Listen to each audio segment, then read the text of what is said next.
नमस्कार दोस्तों, स्वागत है आप सभी का हमारे चैनल इराटेल पर। मैं लेकर आ गई हूँ आपकी पसंदीदा कहानी मैरी विद स्ट्रेंजर भाग 2। अब तक आपने सुना सिया की बारात न आने के बाद राजीव का जीजा उसको शादी के लिए लेकर आ जाता है। अब आगे राजीव मंडप में बैठा था। पंडित जी उससे कुछ रस्में करवा रहे थे। पंडित जी दुल्हन को मंडप में बुलाने के लिए कहते हैं। कुछ ही पल में सिया अपनी सहेलियों के साथ धीरे धीरे कदमों से मंडप की ओर आ रही थी। राजीव ने जैसे ही अपनी नजरें उठाकर उस तरफ देखा, वो एक पल के लिए अपने पलकें झपकाना ही भूल गया। सिया का चेहरा इतना मासूम, इतना सादगी भरा और बेहद प्यारा था कि राजीव बस उसे देखता ही रह गया। उसकी सारी घबराहट जैसे उस चेहरे की मासूमियत के आगे फीकी पड़ गई। सिया उसके पास आकर बैठ जाती है। उससे पंडित जी साथ में सब रस्में करवाने लगते हैं। दोनों का गठबंधन किया गया, उनको फेरों के लिए खड़ा किया गया। सिया उसके आगे चल रही थी, राजीव उसके पीछे। उसके दिल में उत्सुकता और बेचैनी बढ़ती जा रही थी। वो उसको धीरे से कहता है, आपको पता था क्या आपकी शादी मेरे से होने वाली है? हाँ, ये सब थोड़ा अजीब है। आपका नहीं पता, पर मेरे लिए तो है। सच कहूँ मैं बहुत नर्वस हूँ, आप भी हो? राजीव ने उम्मीद की थी कि शायद उसकी दुल्हन कुछ कहेगी, लेकिन सिया ने उसकी बात का कोई जवाब नहीं दिया। वो बस खामोशी से आगे चलती रही। उसकी इस खामोशी से राजीव को थोड़ा अजीब लगा, पर उसने सोचा कि शायद वो डर और शर्म की वजह से चुप है। फेरे पूरे हुए, दोनों वापस अपनी जगह बैठे। राजीव ने सिया की मांग में सिंदूर भरा, उसके गले में मंगलसूत्र पहनाया और पंडित जी ने घोषणा की कि आज से ये दोनों पति पत्नी है। विदाई के समय सिया बहुत ज्यादा रो रही थी। राजीव थोड़ी दूरी पर ही खड़ा सब कुछ देख रहा था। उसके जीवन में परिवार के नाम पर बस एक बड़ी बहन थी। उसकी विदाई पर वो भी ऐसे ही रो रही थी।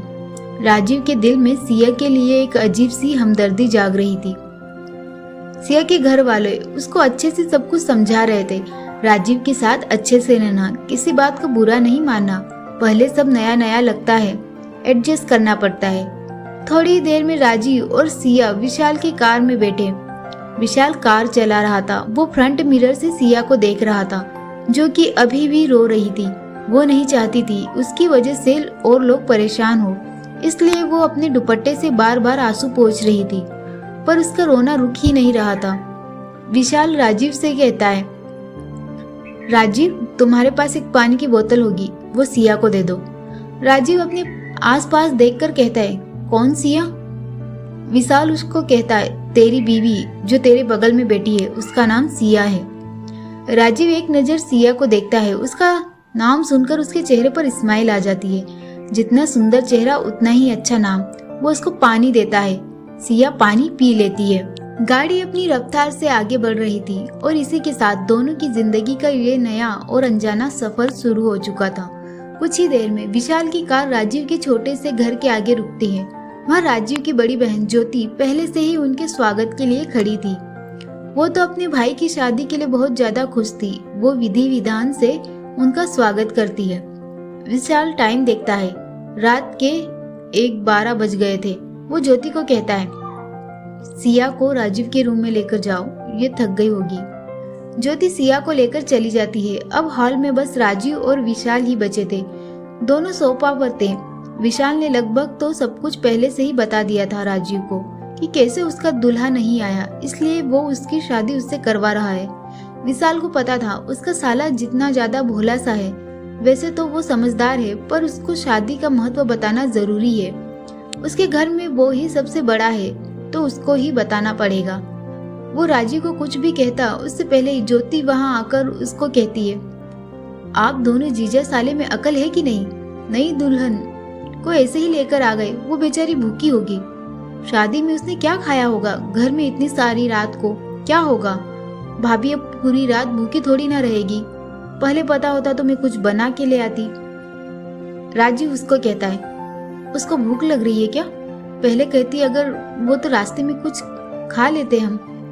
ज्योति उसको कहती है, उसने कुछ नहीं कहा। वो बेचारी अपने मुंह से थोड़ी ना कहेगी कि उसको भूख लग रही है, पर हमें तो सोचना होगा ना।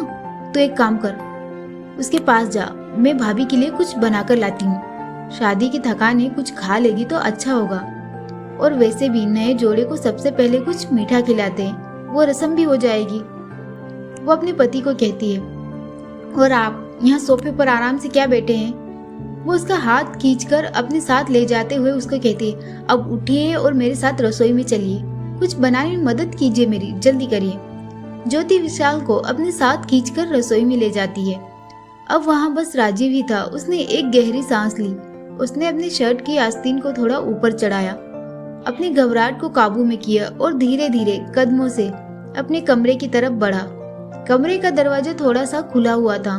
राजीव ने हौसला करके दरवाजे को थोड़ा और धकेला और अंदर कदम रखा।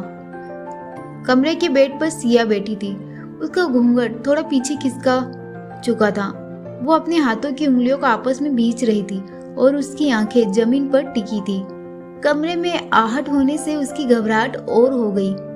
ऐसे अचानक अजनबी से शादी होने के बाद उसको अब डर लग रहा था। राजीव को समझ नहीं आ रहा था कि बात कहाँ से शुरू करे। वो उसके थोड़ा पास गया और बेड पर उसके थोड़ी दूरी पर ही बैठ गया। इतना तो राजीव भी समझ रहा था, सब कुछ उसके लिए जितना अजीब है उतना ही सिया के लिए भी होगा। उन दोनों को हर चीज की शुरुआत धीरे धीरे ही करनी होगी। उसने सोचा कि बातचीत से माहौल को थोड़ा हल्का किया जाए। राजीव हल्की मुस्कान के साथ उसको कहता है, आपको कमरे में कोई दिक्कत तो नहीं है? वैसे हमारा घर थोड़ा छोटा है, आपके शहर वाले घर जैसा आलीशान तो नहीं है, पर हवादार बहुत है। सिया उसकी तरफ देखती है और हल्का सा मुस्कुरा देती है। उसकी मुस्कान देखकर राजीव के चेहरे पर भी स्माइल आ जाती है। वो उसको पूछता है, वैसे आप चाय पसंद करती हैं या फिर कॉफी? दीदी रसोई में कुछ मीठा खाने का बना रही है, थोड़ी देर में आ जाएगी वो। आप बता सकती है आपको क्या पसंद है, वो बना देगी। दीदी अच्छा खाना बनाती है। सिया बस एकटक उसको देखती रहती है। राजीव को कुछ अजीब लगता है। सिया उससे इतना ज्यादा भी क्या शर्मा रही है। वो उससे कहता है, आपको किसी ने बात करने से मना किया है क्या? देखो डरने की जरूरत नहीं है मेरे से। मंडप में भी जब मैंने फेरों के वक्त आपसे बात की थी तब भी आपने कुछ नहीं कहा। क्या आप मुझसे नाराज हैं? क्या मुझसे डर रही हैं? राजीव लगातार बोले जा रहा था, लेकिन सिया बस खामोश बैठी थी, उसको देख रही थी। उसकी आंखों से अब आंसू बहने लगते हैं। राजीव को अब थोड़ी चिंता होने लगी। उसे लगा कि शायद बारात टूटने के सदमे की वजह से सिया दुखी है। वो उसके थोड़ा करीब आता है, उसके गाल पर प्यार से हाथ रखकर बेहद अपनेपन से उसको कहता है, देखिए सिया, मैं जानता हूँ कि आज का दिन आपके लिए कितना मुश्किल रहा है। अचानक आपकी जिंदगी बदल गई। एक अजनबी इंसान आपके सामने आकर बैठ गया, लेकिन यकीन मानिए मैं बुरा इंसान नहीं हूँ। आप प्लीज घबराइए नहीं। जो भी आपके मन में है, गुस्सा है, डर है, आप मुझे खुलकर बता सकती है। आप मुझसे बात तो कीजिए। राजीव ने इतने प्यार और सम्मान से सिया का नाम लिया। सिया की सब्र का बांध टूट गया। उसने पहली बार अपनी बड़ी बड़ी मासूम और आंसुओं से भरी आंखें उठाई और बेहद बेबसी से राजीव की आंखों में देखा। उसकी आंखों में एक अजीब सी लाचारी और चीख थी। राजीव उसकी आंखों में देखते ही ठहर गया। तभी सिया ने कांपते हुए हाथों से राजीव का हाथ पकड़ा और अपना हाथ ऊपर उठाकर अजीब से इशारे करने लगी। वो अपनी उंगलियों से कभी अपने गले की तरफ इशारा करती तो कभी राजीव की तरफ। तो वो अपने होठों को हिला रही थी, कुछ कहने के लिए अपनी पूरी ताकत लगा रही थी। उसका गला सूख रहा था, लेकिन उसके मुंह से कोई शब्द, कोई आवाज नहीं बाहर आ रही थी। सिर्फ एक बेबस सी हवा की सरसराहट गूंज रही थी। कमरे में एक बहुत ही भारी और दिल को चीर देने वाला सन्नाटा छा जाता है। राजीव का पूरा बदन जैसे पत्थर का हो गया हो। उसकी आंखों के सामने अंधेरा छाने लगा।